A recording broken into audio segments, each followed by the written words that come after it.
In 1959, Che Hongcai got a mission to go to Afghanistan to learn the language of Pashto. 16 years later, he got another mission to write a Pashto dictionary. But it took him more than 30 years. What happened during that time?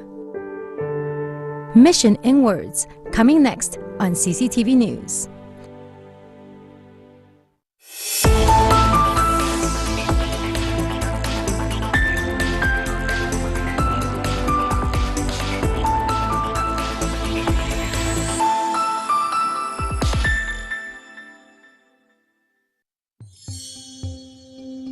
One day in April 2012, Zhang Wenying was visited in her office by an elderly man in his 70s. Zhang is the director of the Foreign Languages Department at the Commercial Press in Beijing. She watched as the old man carefully removed a thick manuscript from his bag. It was a Pashto dictionary comprising 2 million words. 带着他的样稿，还有他写的一些说明文字，感觉他好像对商务是否能接受这个普什图语汉语词典，心里不是很有把握，有点惴惴不安的感觉。The old man's name was Che Hongcai. He was a retired lecturer from the Communication University of China. He told Zhang Wenying that the commercial press had assigned him the task of compiling the dictionary 34 years before. 正常的一个出版的一个流程，先申报选题，然后馆里面那个立项，就是馆里有一个选题组来审批，审批之后才是正式的立项。但是呢，我在商务这20多年，从来没有听说过这个项目。车老师来呢，确实是第一次，我才知道有这么一本词典。Despite her doubts, Zhang Wenying was very interested in the manuscript.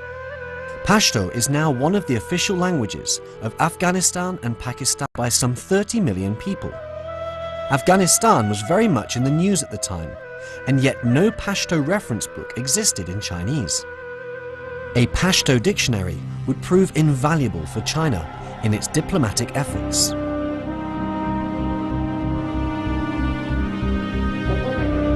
现在国内懂这个语言，还不是说从事这个工作的，可能也不会超过100人。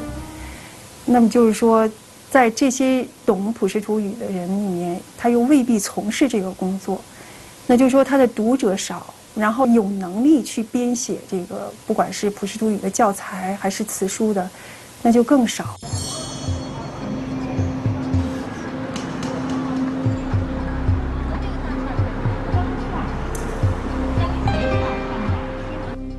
Before she could recommend that the dictionary be published, Zhang Wenying wanted to know why it had been commissioned all those years before. Mr. Chua told her he had originally been approached by an editor with the commercial press called Sun Dunhan. Zhang knew that Sun had retired, so she contacted the press's personnel department asking for help. And then she received a shock. 据他的家人讲呢，孙老师突发这个脑溢血，现在已经住院了，而且就是没有办法跟人交流。With Sun Dunhan unable to help her, Zhang decided that the commercial press's archive might yield some information about the Pashto dictionary. There, she came across a document. It attested that it was, in fact, the Chinese government that had assigned Che Hongcai the task of compiling the dictionary.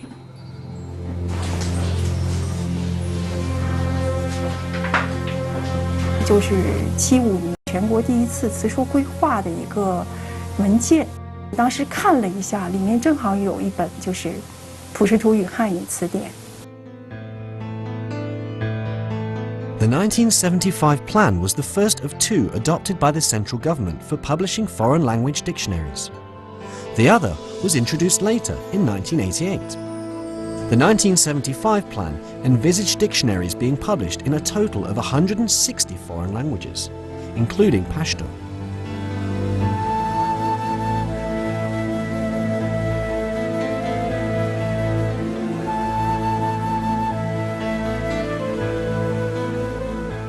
Normal practice at the commercial press dictated that the name of the compiling office and the lexicographer would be recorded for inclusion at the end of every dictionary when it was published. However, no lexicographer's name was recorded for the planned Pashto dictionary. Zhang Wenyin wondered, why not? And why had she never heard anything about the project? Also, why had the work taken over 30 years?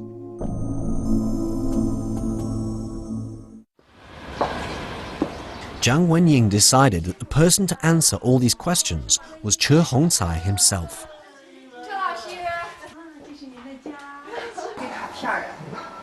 Everywhere she looked in Che Hongcai's home, she saw things associated with the Pashto dictionary project.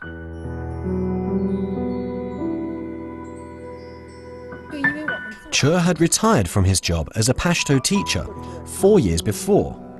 In total, he'd spent 34 years working on the Pashto dictionary. Following the adoption of the state plan for publishing foreign language dictionaries in 1975, the commercial press had begun a search for linguists. Many experts in lesser-known foreign languages worked for China Radio International. One of them was Che Hongcai.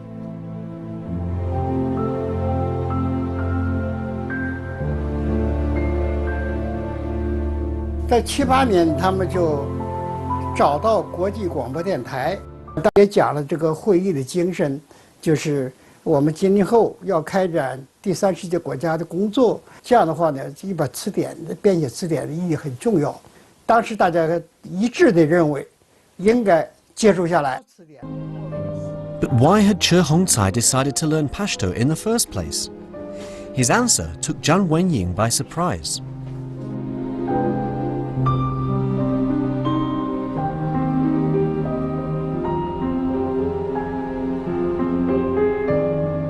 $55年万隆会议之后啊，我们跟这个第三世界国家这个交往就增多了，特别是亚洲的更多一些。 In its efforts to focus more on countries in Asia and Africa, China's foreign ministry faced a major challenge: a lack of translators and interpreters. It was establishing new embassies in the regions, but did not have enough qualified people who could speak the local languages. 所以周总理就指示，要从这个全国高校抽调外语学生。 我呢是57年入北外学英语，大学3年级时候抽调出来，去阿富汗学的普什图语。 In all, 5 students were sent to Afghanistan in 1959. There they studied either Pashto or Farsi. Among the 3 learning Pashto were Che Hongcai and future Foreign Ministry official Zhang Min.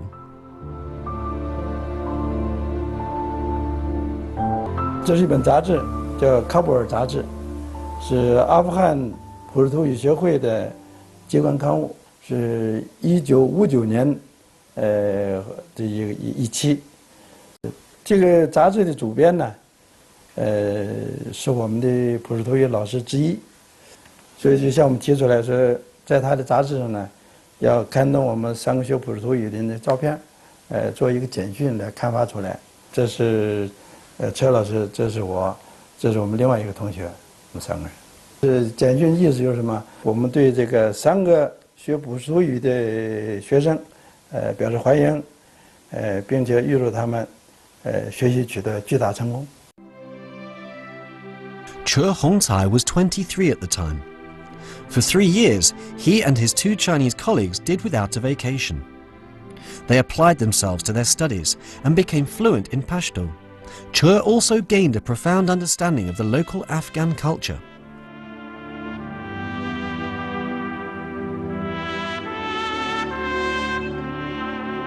普什图语本身的使用的范围比较窄，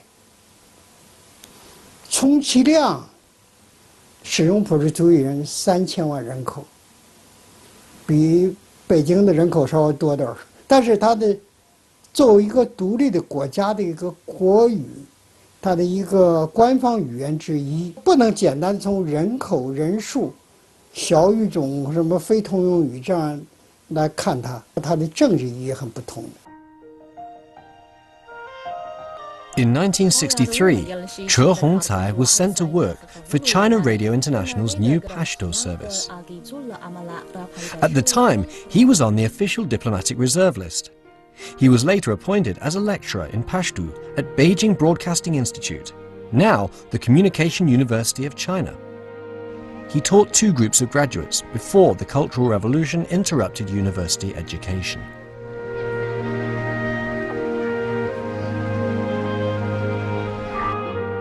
In 1978, he returned to China Radio International. But having been asked by the government to work on the Pashto dictionary, he moved back to the Communication University, where he was better able to concentrate on it.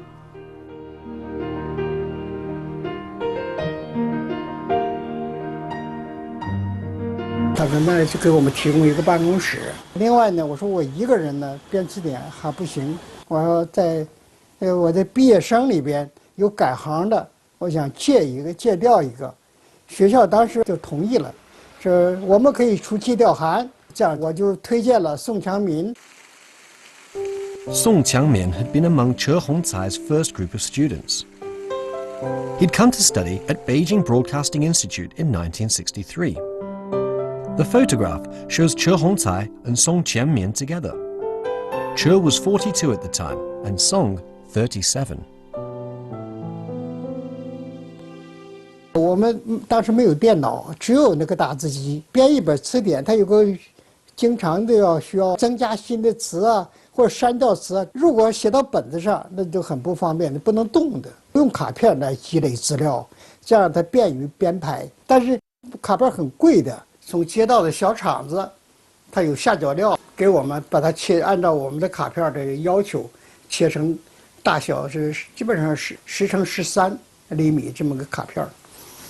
这样就是空白卡片有了，我们就开始来确定词义。我们计划就是5万词条，开始时候以为2、3年就差不多把它编出来，以为呢有蓝本可能会快一点，但是实际上做起来不是那么简单。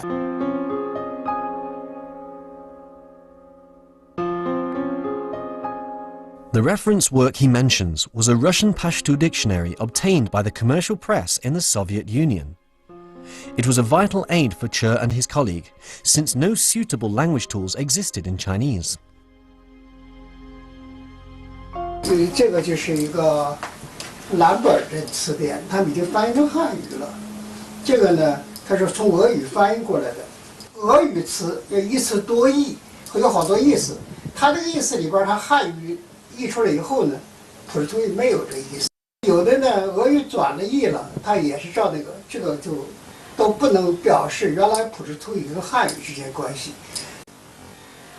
词典最重要的就是准确，解释准确，不然的话你有什么用呢？查了半天，这个似是而非，那是误人子弟的。Fortunately, Che Hongcai's language skills extended not only to Pashto and Russian, but also to English and Persian. This meant he was able to verify the accuracy of his Pashto definitions through comparison with a wide range of language dictionaries.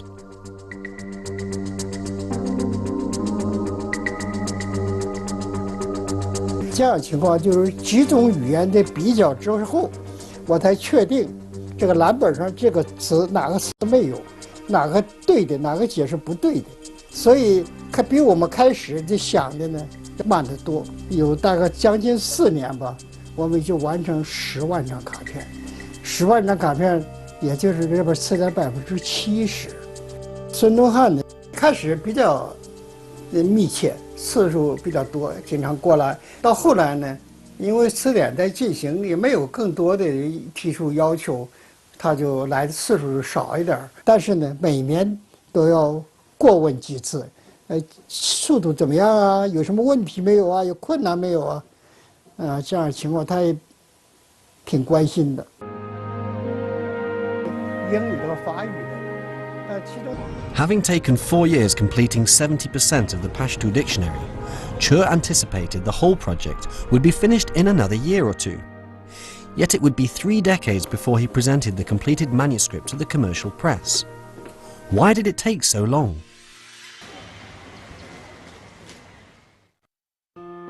The problem was, the Communication University began finding other duties for him to perform. Initially, he'd been able to concentrate exclusively on the dictionary. But after he was transferred from the university's research department to its training department, he had very little time to devote to the project. 下情况就硬着头皮把卡片先收到卡片柜里边，词典就停下来了，不能编了。 Busy with his other work, Che Hongcai eventually lost contact with Sun Dun Han at the commercial press.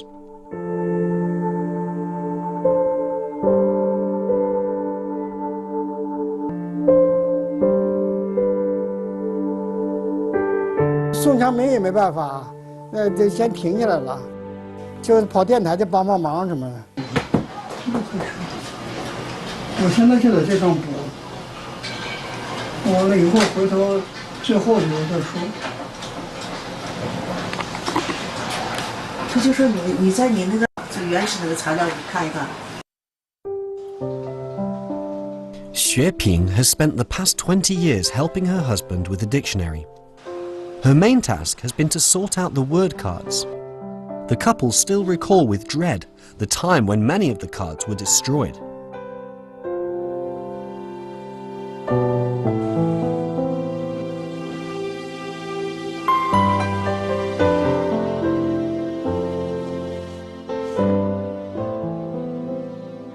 那是87年的事情吧，老车到干训部4年，将近5年的时间了。我那个编字典的办公室在那个5号楼的2层，路过那个楼的时候，顺便进去看看。然后有些工人在那儿出出进进的。后来我一看，我卡片柜怎么跑到水房来了？对面是水房，水房比较潮，这工人呢中午睡觉休息休息，哎，他才把这卡片掏出来扔到地上，铺了一地。有的扔到窗户外去了。前一天下雨，结果有的泡在那个水里，有的是烂沾的泥液，那个卡片上也有踩他们的脚印儿。哎呀，那我真心疼死了。太气得够呛嘛！说你们这是犯罪。我说你刷的墙，我给你重新给你毁了，你愿意吗？我这那么大的精力，费多大劲儿做一张卡片，那你随便就给我毁了，哎呦！把卡片捡回来吧，捡我还捡不过来那么多，薛平跟着一块儿去了，一张一张往回捡。这个卡片从那天开始就落户到我们家来了。然后我就坐在小板凳上，一张一张一张替爸爸去捋这个，有的中间已经断掉了、丢掉的、捋不上、找不齐的，就那样一沓一沓给它放在旁边。It was a depressing experience for Che Hongcai as he went through the cards one by one to see which could be saved. But as he did so, he became more determined than ever to fulfill the task entrusted to him by the state.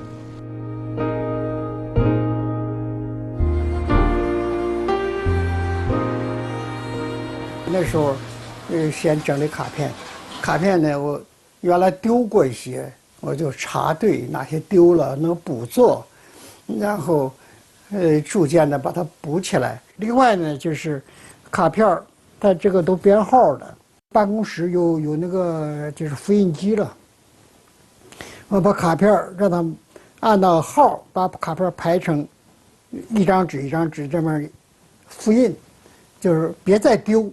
就这个目的，所以开始做这个工作。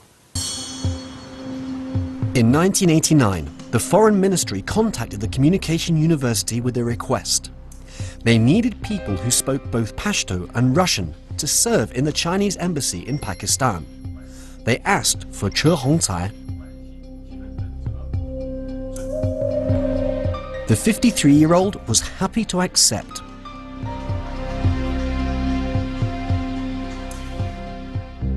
我就是在编字典的过程，也始终没有这个忘记阿富汗这个背景。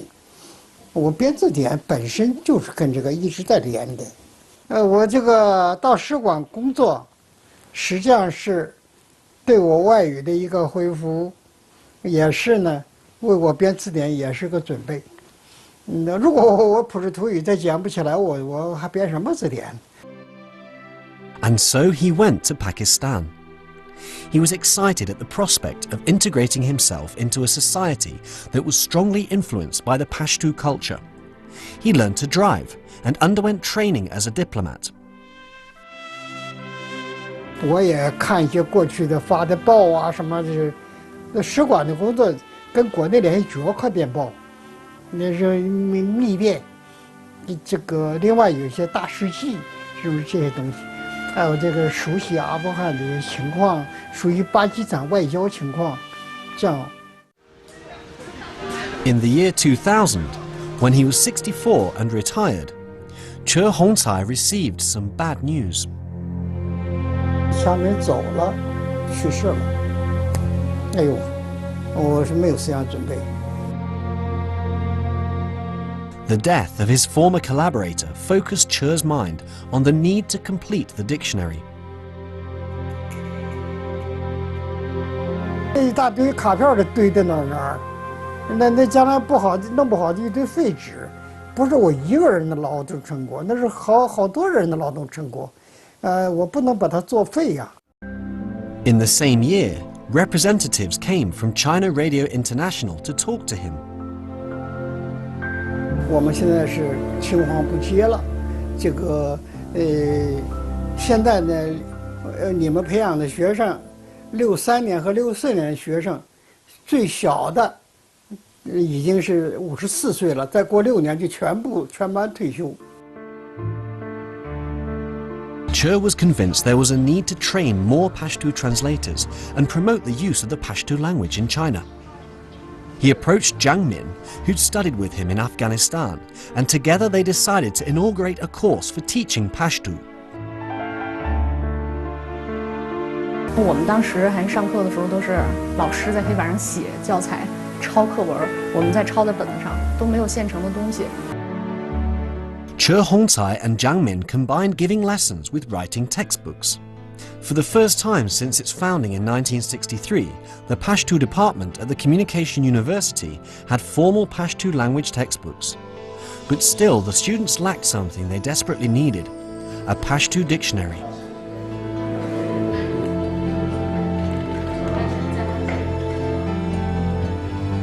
没有字典就很难学，老师也不可能每一个知识面都给我们讲，所以想这个学习的话还是比较难的。 The more idioms and slang that they came across, the more the students felt a proper Pashto dictionary was essential.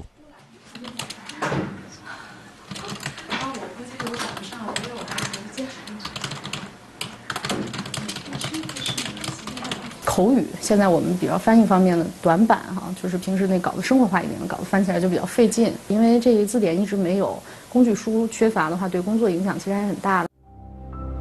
Eventually, Che realized that, if he was to concentrate on completing his Pashto dictionary, he would have to give up teaching.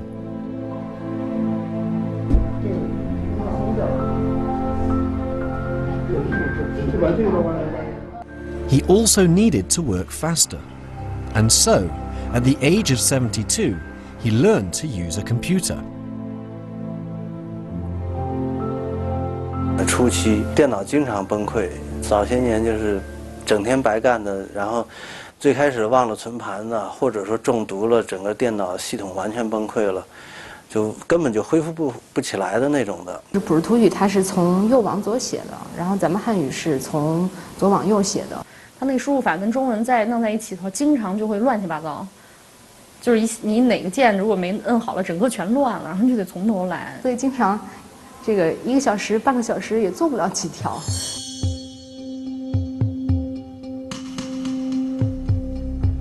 The system breaking down would cause Che Hongcai to lose his appetite. He'd spent months on end, not leaving the house, and rewriting the lost entries. His eyesight began to suffer. His hearing was already weak, and the problem with his eyes made the work even more difficult. 看什么都模糊，什么也看不见。最后把那个玻璃晶体换了，换成那个你人工的，但是画完了以后他还是不爱画，画完了以后人家让戴眼镜戴墨镜，不要用眼镜，好好休息。哎呀，没几天又开始折腾这个字典。In 2012, Che Hongcai was 76. That year, he and Jiang Min completed the dictionary. However, Che was worried. Would the commercial press still remember the state project they had assigned to him 34 years before? 这个我这词典在哪儿出合适？据我所知，您这本书没有分给别的出版社。啊，就是88年，可能那个重庆那次是第2次全国词书规划，没有提到。哦，所以说您的这个项目还是在商务，这个您放心。对。After 2 years of revision, the official press set the end of 2014 for the publication of the Chinese Pashto Dictionary. 在词书规划里面，后来我们也做了一个整理，就其中没有完成的还是有相当数量的，因为当时的那个就是从编者的角度，他的就是编写的条件啊都比较艰苦，就是可以参考的资料很少。因为像我们商务承担的就是外语这一块儿，就是小语种的偏多，就是小语种就是基本上国内没有任何现成可以参考的东西。俯视图语这个事情可以说是一个惊喜，就是这么多年来，车老师他们还在坚持能把它做完，这对我们来说真的是可遇不可求的一件事。With the date set for publication approaching, Che Hongcai and Jiang Min have come to the commercial press to take part in the final discussions. Che Hongcai has a special request, the likes of which Zhang Wenying has never heard before in her long career in publishing.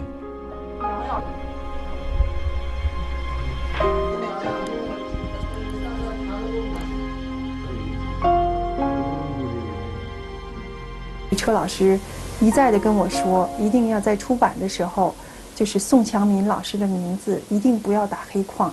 我们应该是大家都在读这本书，是活生生的一本书。他希望的是，这本书出版的时候，就好像宋强民老师还活着，他活着看到这本书出版的那一天。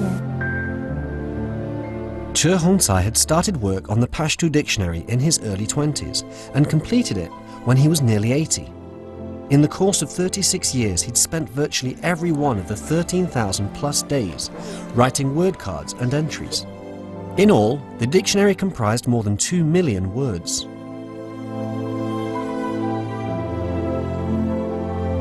我是想要做些事情，这一点是最基本的。我做一件事情就要把它做好，这也是我的一个信条。